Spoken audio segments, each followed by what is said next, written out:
Hello. Today I'm going to do a lesson. It is lesson number 7, and it is about birdsong. Now, if you looked at lesson 6, you'll see that there we did the cuckoo. And if you want to do a little program about birdsong, that's a good one to have under your belt. It has a good range of notes, so that stands you in good stead for going one step further. Now, I have here a beautiful canon by Joseph Haydn. It's in the key of D. That means it has 2 sharps. And I want, first of all, you'll see the music up on your right-hand side.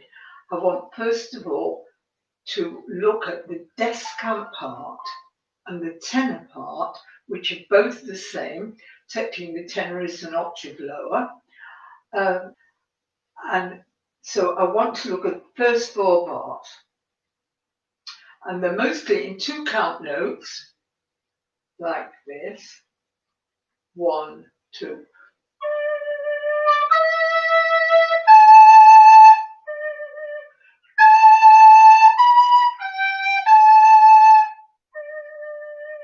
Now, if you practice those first 4 bars, if you don't get any further, you'll be all right, because it is a canon and it's written so that every 4 bars of music fits every other 4 bars of music.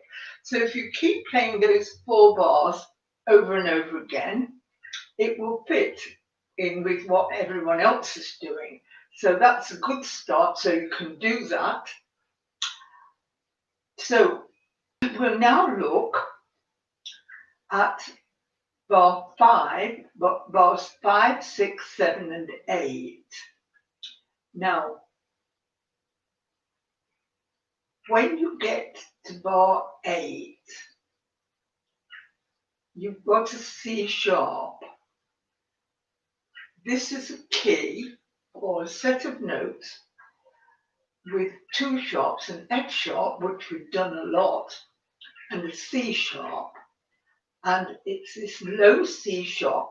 You see the notes in bar 8 on a line of their own, the first 2 notes. Well, they're not C, which would be all your fingers on the very lowest note, but C sharp, which is just half a hole with your little finger.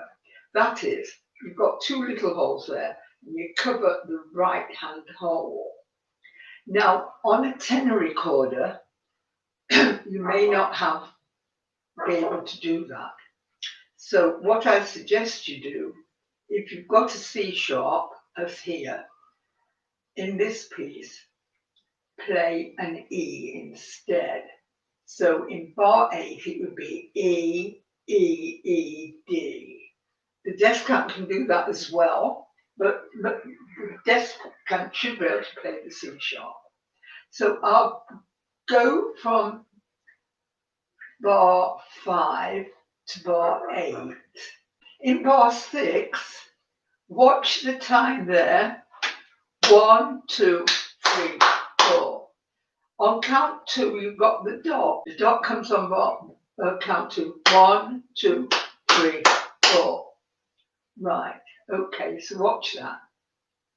From bar 5, 3, 4.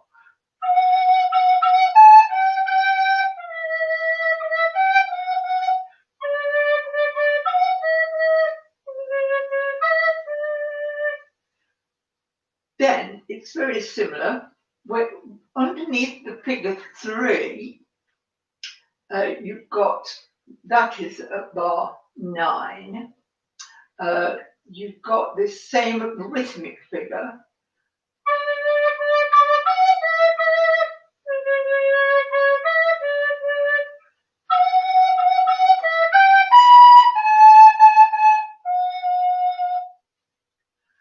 Now, these repeated notes are mimicking the song of the Nightingale. So you may be wondering what the figures are, the figure 2 and the figure 3. Well, if you're part 2, if you're part 1, you start at bar 1, and when you get to the figure 2, part 2 comes in, but they start at bar 1. They don't start at bar 5. And when you get to the figure 3, the third part comes in, but again they start at bar 1. So it's a great exercise in following what other people are doing and counting carefully. It's a great skill.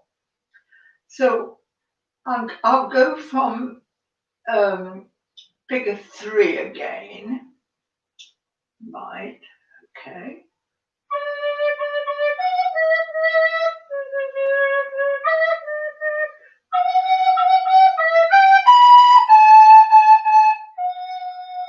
Now I'll play it all through. Now, if you can only play the first 4 bars, that's fine.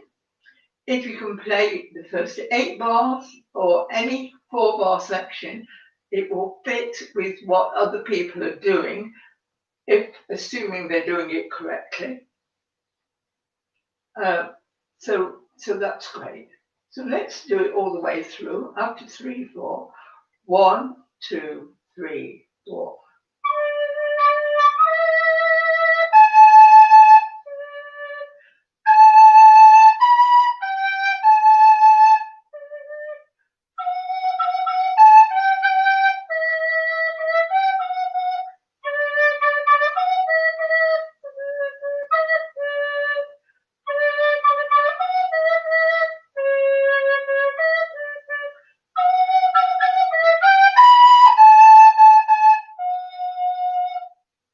So I hope you really enjoy that.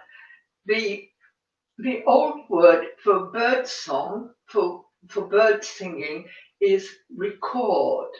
And we like to think that's where the recorder got its name, as a bird-like instrument. So it's very suitable for playing bird song. If you've enjoyed these free lessons, please consider giving a donation to the British Red Cross to help coronavirus victims. You will find details of this on my website, and happy practicing. So my next lesson, lesson 8, is Nightingale canon again, but for trebles and basses.